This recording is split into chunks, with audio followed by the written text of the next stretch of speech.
Social selling.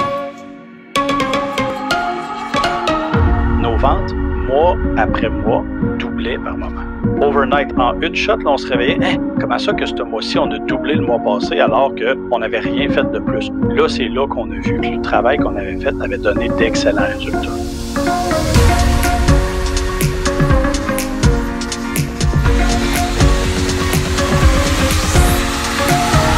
Mon nom est Antoine Gagné, je suis très content de vous avoir avec nous aujourd'hui pour un nouvel épisode de Social Selling. Comparativement à Facebook, Google offre des possibilités impressionnantes d'aller rejoindre sa clientèle de manière organique. Entre créer du contenu de qualité, avoir un site web optimisé ou encore posséder beaucoup de liens dirigeant vers son site, les choix sont multiples pour arriver à un résultat optimal.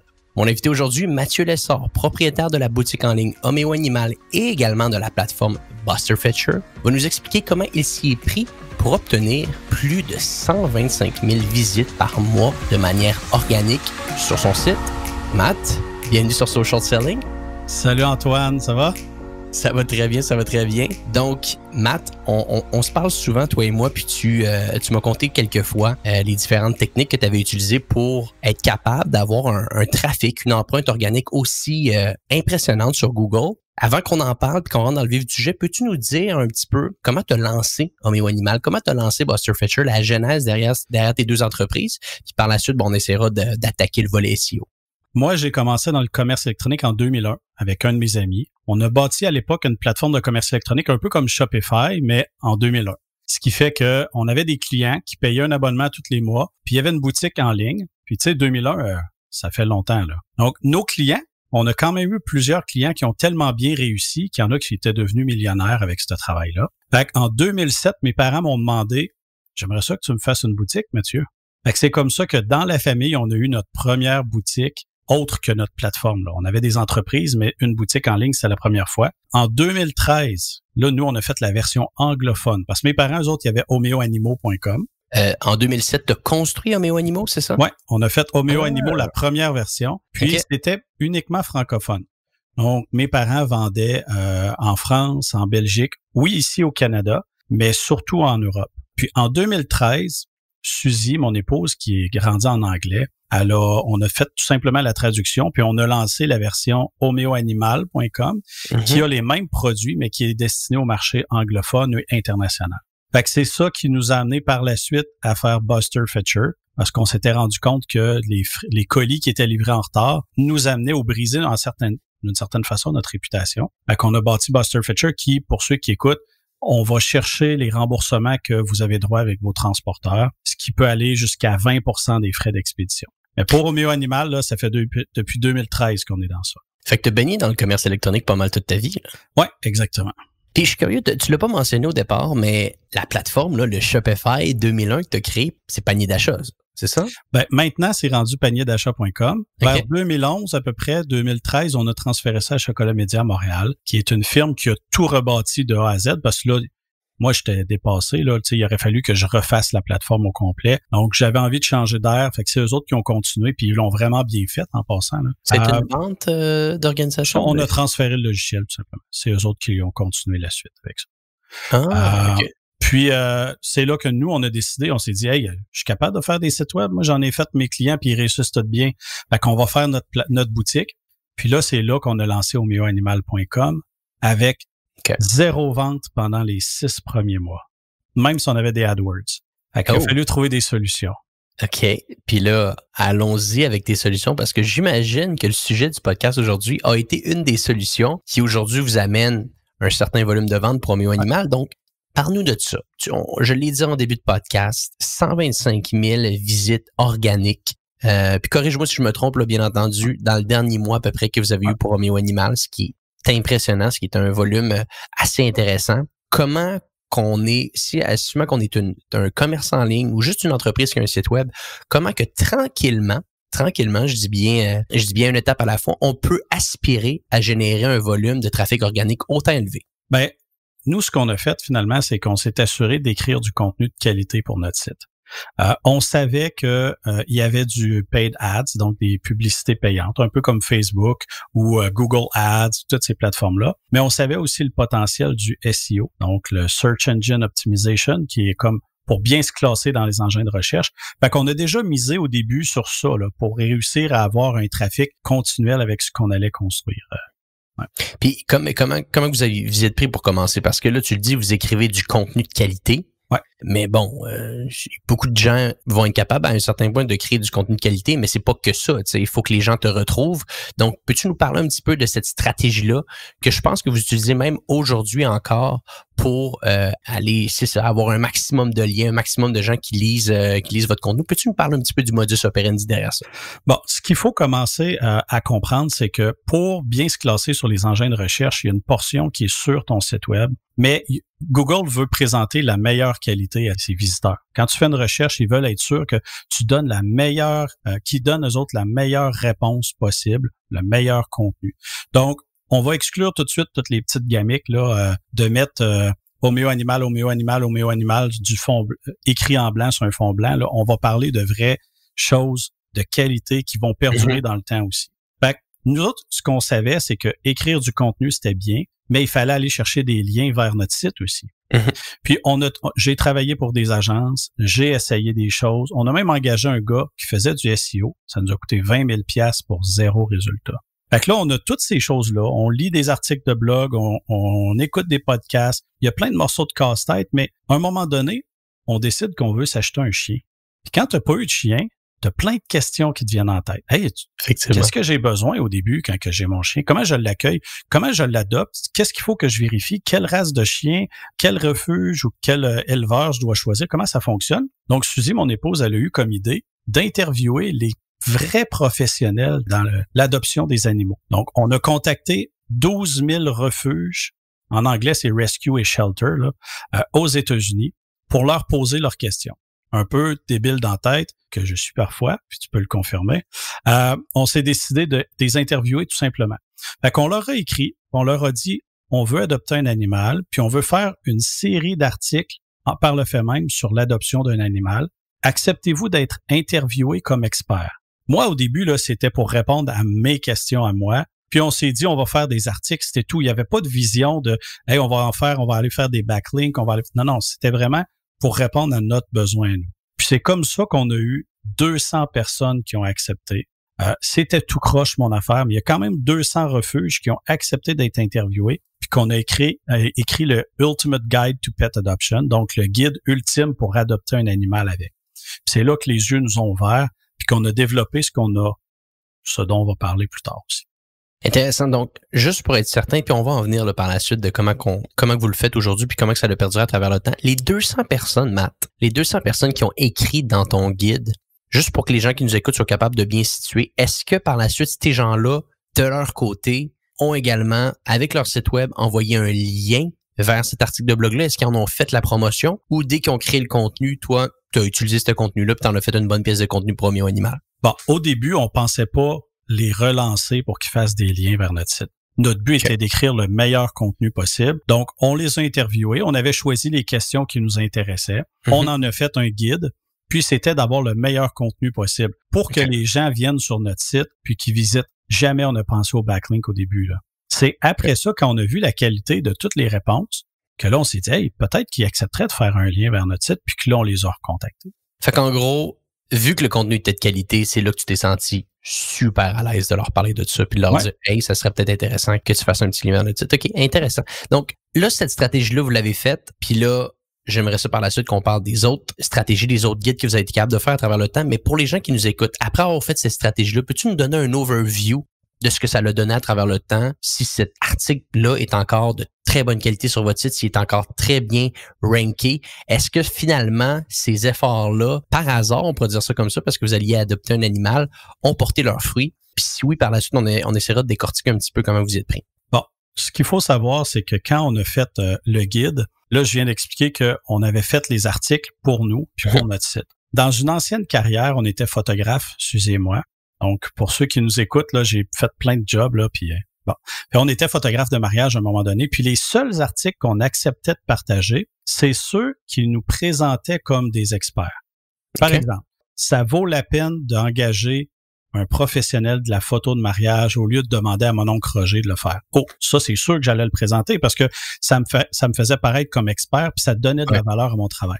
Fait que c'est là qu'après ça, on s'est mis à s'assurer que dans l'écriture de l'article, on allait recontacter les rescue shelters aux États-Unis puis un peu partout dans le monde pour leur dire, regardez, le contenu qu'on a écrit, là, vous pourriez le partager avec vos clients, là, avec les personnes qui veulent adopter, parce que c'est exactement ce que eux recherchent aussi. Puis c'est là qu'on a commencé à avoir des liens vers le site. Puis de plus en plus bien. J'essaie de te sortir l'information en même temps que je te parle, là. Sachant qu'un gars peut faire juste une chose en même temps, ça reste plus touché, ça sera pas long, ça s'en vient. Ben, 125 000 de visites organiques dans le dernier mois. Puis tu me disais également, en début de podcast, avant qu'on rentre sur l'enregistrement, que présentement, le trafic organique, donc les différentes techniques que tu viens de parler puis qu'on va rentrer un petit peu plus en détail, ça représente 33 % de vos revenus à chaque mois. J'imagine que si ça a été votre première itération, votre première initiative, elle a donné des résultats assez impressionnants. Puis par la suite, vous l'avez optimisé, vous l'avez amélioré à travers le temps pour la rendre réplicable sur, j'imagine, d'autres articles. Oui, tu vois, il y a 316 personnes ou sites Internet différents qui ont accepté de faire un lien vers uniquement la page d'accueil. Là, je compte pas les autres pages parce qu'on avait écrit 13 articles, puis on a fait une page d'accueil. Donc, oui, ça a donné d'excellents résultats. Sérieusement, quand on a commencé à faire le outreach, on s'est rendu compte que nos ventes, évidemment, on commençait, là. C'était pas comme si on vendait 1 million ou 2 millions, 10 millions, là. Là, on arrivait, puis nos ventes, mois après mois, doublaient par moment.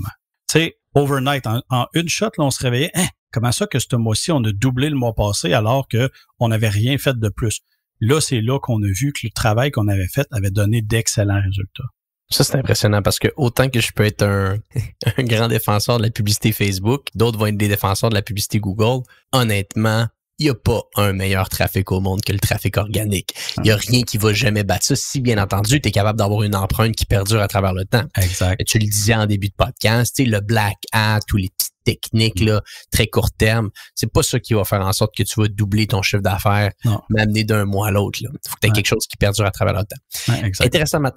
Moi, je voudrais savoir, OK, donc, juste pour faire ça simple, OK, on va essayer d'expliquer ça en bucket, là, pour que les gens soient capables de bien comprendre. Donc, en gros, c'est parti par hasard. Vous aviez un besoin, vous aviez un questionnement par rapport à l'adoption d'un chien. Vous avez fait des recherches, vous avez trouvé 12 000 personnes qui, selon vous, pouvaient vous donner une information pertinente dans votre recherche.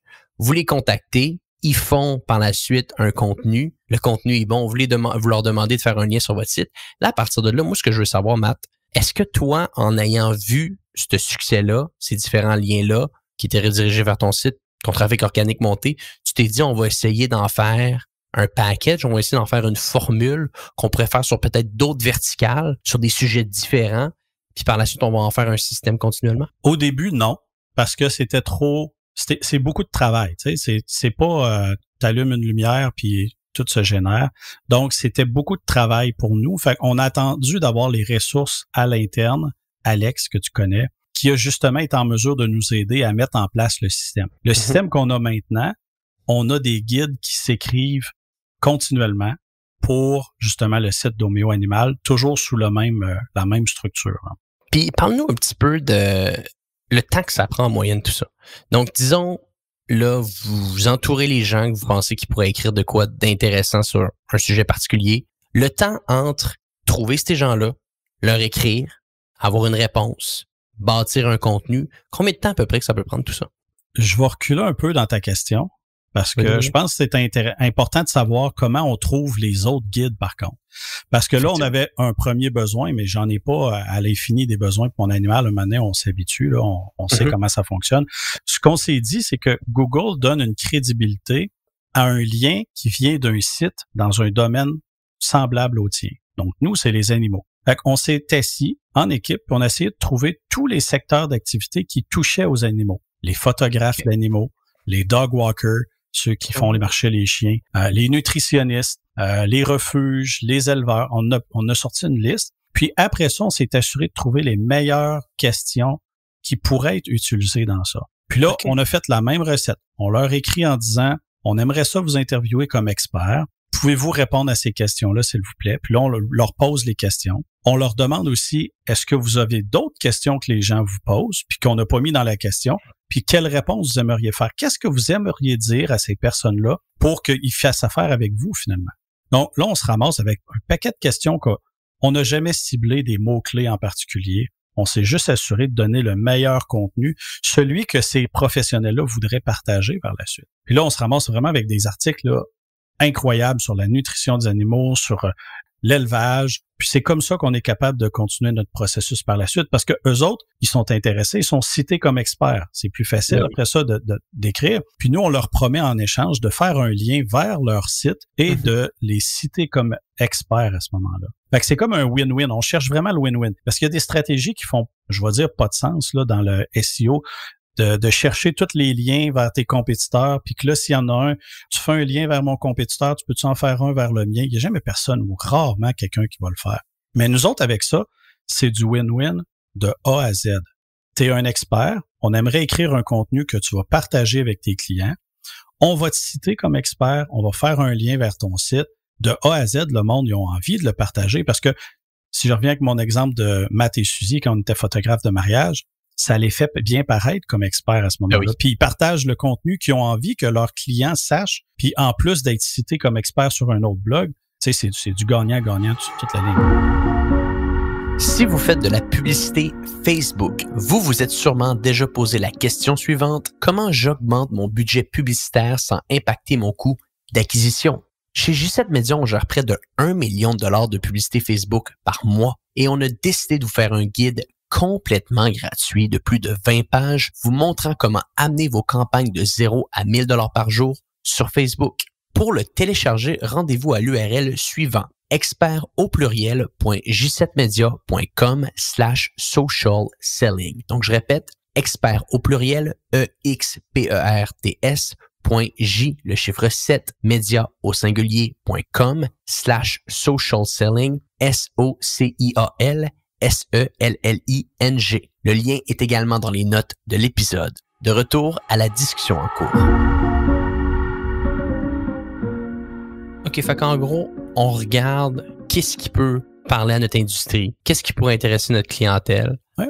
On va par la suite rejoindre ces gens-là. Puis quand tu vas les rejoindre, Matt, comment tu t'y prends? Est-ce que c'est la bonne vieille méthode du cold call? Est-ce que c'est du cold email personnalisé? Est-ce que c'est du cold email au volume que tu envoies le même email à tout le monde? Si tu peux nous parler un petit peu de ça, puis c'est quoi un peu les réponses que tu as si on en envoie 100? Combien en moyenne on peut penser recevoir des réponses? Bon, on a à peu près 1% d'interviews faites, 1 à 2% dépendamment des campagnes qu'on a des réponses. On fait du cold email, mais personnalisé à la personne quand même. Fait que c'est pas tout le même email que les gens vont recevoir. Mais évidemment, c'est pas personnalisé de A à Z, là. On veut quand même s'assurer de toucher les gens. Puis, on fait 2 à 3 follow-up par la suite. Donc, ça fait quand même une séquence là, qui peut durer sur plusieurs mois, là. Si moi, j'ai l'équivalent d'1 mois d'envoi de email, ben là, j'ajoute 2 puis 3 follow-up. C'est sûr que ça peut durer sur 3-4 mois l'envoi des messages. Fait qu'il faut que tu aies un bon volume de gens que tu veux avoir dans ce guide-là. Parce que si tu as un pourcentage de littéralement 1%, puis que tu as eu, comme tu le disais, m'amener 316 personnes qui revenaient sur ton site, il faut qu'avant que tu te lances là-dedans, tu sois certain qu'il y a un marché autour de ça, tu sais. Ben, même s'il y en avait 20 qui m'interrogeaient, tu sais, je vais te poser une question. Si tu en vas voir le médecin, puis que tu as une maladie, quel médecin tu vas choisir? Le médecin qui a eu 100% à l'école puis qui a jamais vécu ta maladie ou le médecin qui a eu 100% à l'école mais qui a déjà vécu ta maladie?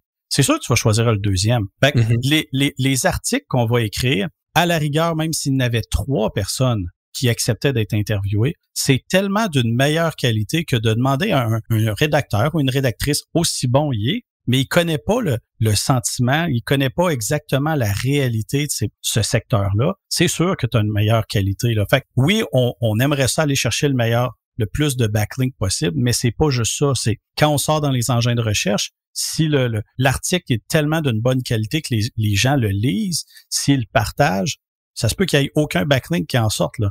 Mais au moins, j'ai eu un contenu de qualité, même si j'avais une personne qui acceptait d'être interviewée. Intéressant, très intéressant.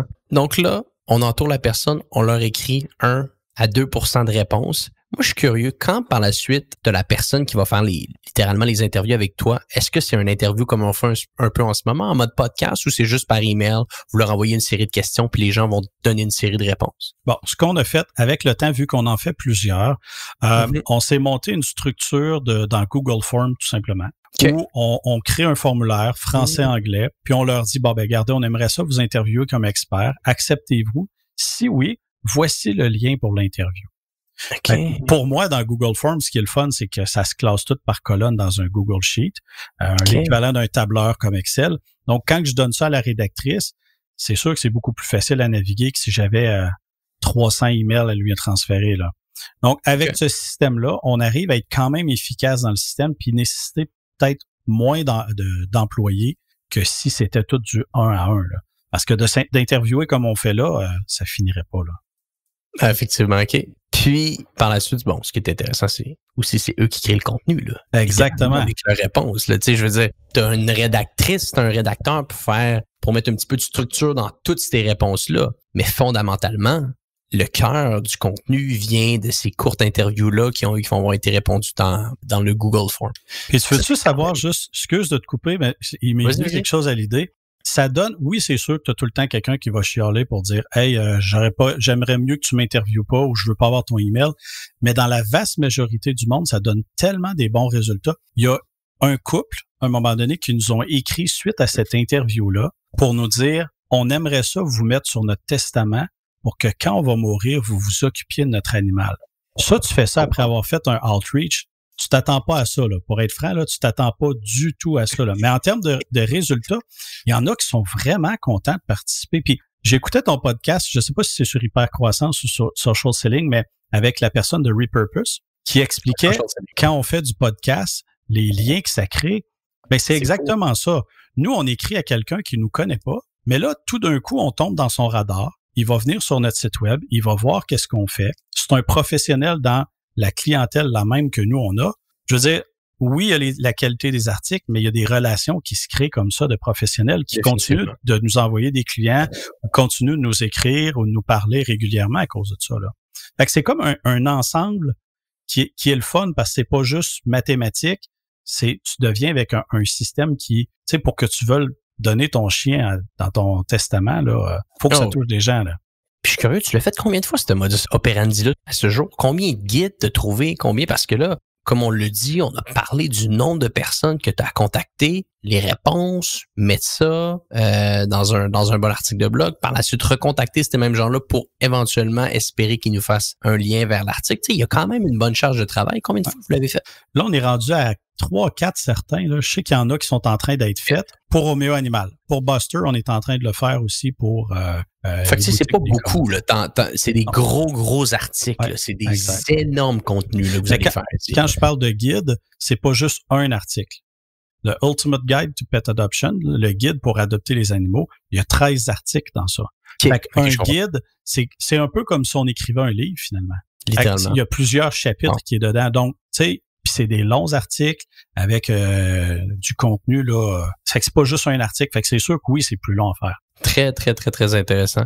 Tu vois, c'est ce qui est pertinent puis fascinant. Même j'avais mon collègue Antoine Dalmas qui me disait l'autre jour, hey, on devrait, puis il a commencé à faire ce travail-là, puis je te dis ça, puis je trouvais ça super intéressant. Il a commencé à sortir tous les chiffres de nos clients en e-commerce pendant le COVID. OK? Pendant le COVID, le coût par clic, le coût par achat, le coût de conversion, les valeurs de conversion, bref, tu sais, tous les chiffres qu'un e-commerce veut savoir par rapport à sa publicité Facebook. Puis il m'a dit, hey, sans nécessairement dévoiler le nom de ces clients-là, on va garder ça secret, mais on pourrait faire un énorme article de blog qui dévoile les chiffres que tout le monde veut savoir sur la publicité Facebook pendant le COVID, tu sais. Puis moi, je trouvais ça une bonne idée. Puis en t'écoutant parler de guide d'adoption, mais tu sais, ça sera un peu ça l'idée, hein, le guide des prix de la publicité Facebook pendant le COVID. Combien que ça l'a réellement coûté? Tout le monde disait que ça coûtait moins cher. Est-ce que ça l'a vraiment coûté moins cher, tu sais? Puis d'en faire un article comme ça, on va dire que le podcast est en train de... T'es en train de faire une belle pub, là.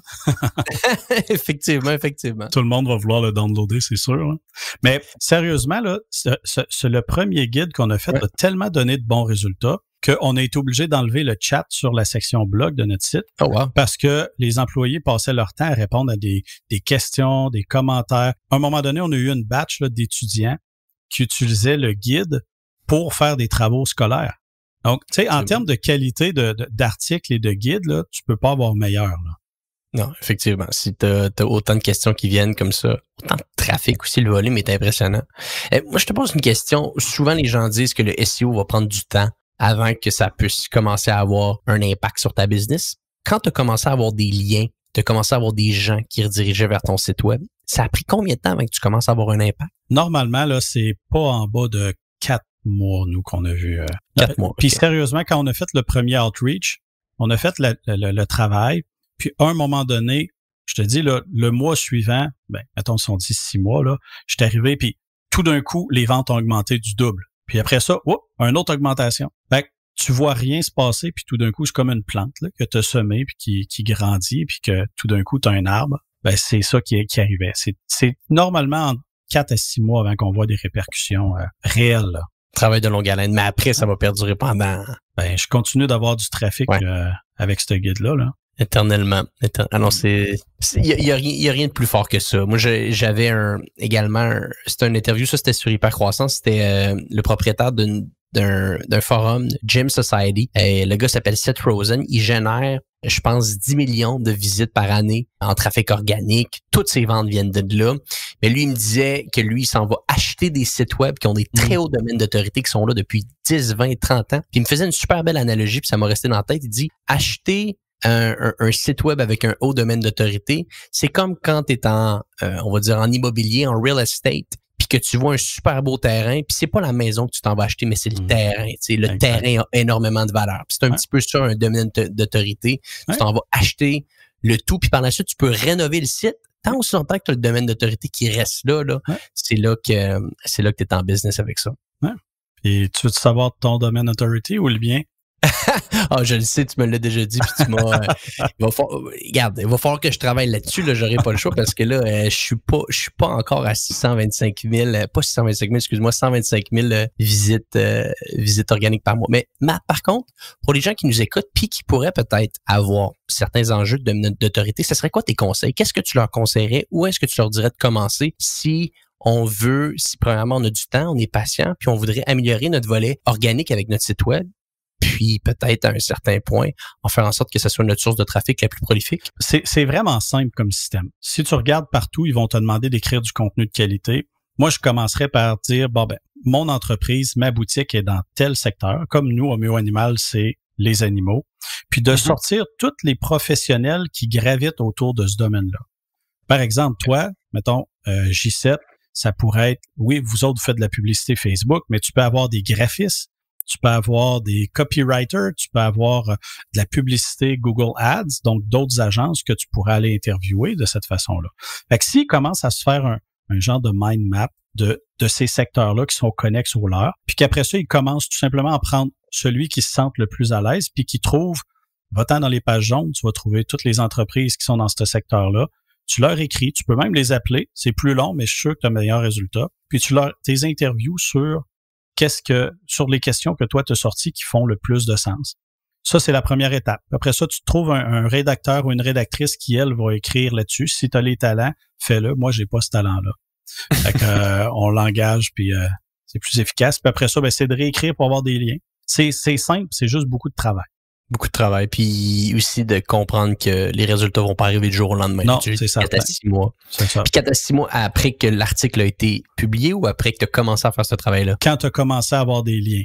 OK, fait que tu sais, tu as eu un autre 4 mois avant. Fait que tu sais, il faut que les gens soient conscients que c'est un travail qui va prendre du temps. Là. Mais c'est bien fait. Donc, ce qui veut dire que l'article, justement, il va être de qualité puis il va rester longtemps. Parce que des fois, tu peux travailler fort pour des petites techniques black hat, comme tu disais, qui là donneront pas nécessairement, ils vont donner un pic de volume ou de trafic là, mais dès qu'il y a un algorithme qui va sortir, tu vas tout perdre là, parce que tu le fais pas selon les règles de l'art de Google. Tandis que quand tu écris le meilleur contenu, que c'est les gens qui sont dans le domaine qui font un lien vers ton site ou qui vont le partager sur leurs réseaux sociaux, c'est la base de Google. Là. Fait que c'est sûr que oui, c'est plus long, mais cet investissement-là, il va rester pour plus longtemps.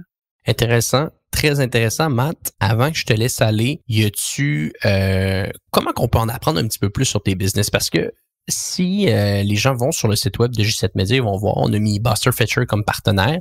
Je sais qu'il y a certains enjeux présentement avec le volet d'expédition, mais ça reste qu'en temps normal, parce que pour les gens qui nous écoutent, on enregistre le podcast le 30 juin 2020. En temps normal, Buster Fetcher est un incontournable pour les commerces en ligne. Ouais. Comment que les commerces en ligne, pour en savoir un petit peu plus sur Buster Fetcher, comment que ça fonctionne tout ça? Donc, qui viennent visiter le site web busterfetcher.com. Ils peuvent demander à parler à Clayton, qui est notre directeur de compte senior. À la base, là, si quelqu'un expédie puis qu'il a son propre compte, donc soit avec Post Canada, UPS, FedEx, Purolator, il doit absolument avoir les remboursements qui lui sont dus. Sinon, il y a de l'argent qui tombe à terre. Il a totalement le droit. Puis, tu sais, si on sort 20$ qui sort de nos poches, tu sais, il y a un 20$ qui tombe à terre, c'est sûr qu'on va le ramasser, là. Mais tu sais, j'ai des clients que c'est des dizaines de milliers de dollars par année qui récupèrent comme ça. Mais essaie de donner un peu de contexte à l'audience, parce qu'il y a des gens qui le savent pas, là, que quand tes colis arrivent en retard, que tu ships des colis puis qu'ils arrivent en retard, il y a une garantie, il y a une loi, je sais pas si le terme loi est bon ici, mais qui dit que tu es supposé de faire avoir un certain, je sais pas exactement comment que ça marche, mais de te faire rembourser un certain montant d'argent, tout ça. Bon, c'est pas une loi, c'est dans les politiques des transporteurs qui veulent s'assurer du bon service. Donc, ce qu'ils vont promettre au marchand, celui qui expédie, ils vont lui dire, donne-moi ton colis, je vais te le livrer en un morceau, puis je vais te le livrer à telle date si tu prends, mettons, Express Post pour Post Canada, colis accéléré ou priorité. Donc, si ça dépasse ce temps-là, c'est écrit dans le contrat que tu as le droit d'avoir un remboursement pour les frais d'expédition. Fait que si ton colis a coûté 70$ à expédier, ils vont te rembourser ton 70$. Ce qui veut dire que quand c'est des colis à l'international, même ici, là, un colis à 10$, on va le ramasser s'il tombe à terre. Nous, on fait tout le travail, on se connecte au compte du client, on télécharge sa facture, on analyse tout ça. Puis lui, là, la minute qu'il est créé, il commence à avoir des remboursements sur les colis qu'il a expédiés même avant son inscription. Donc, c'est pour ça que c'est un incontournable. Là. Je veux dire, surtout de ce temps-ci, là, dès que les garanties reviennent, tout le monde va chercher les façons d'économiser le plus possible. C'est un incontournable. Là.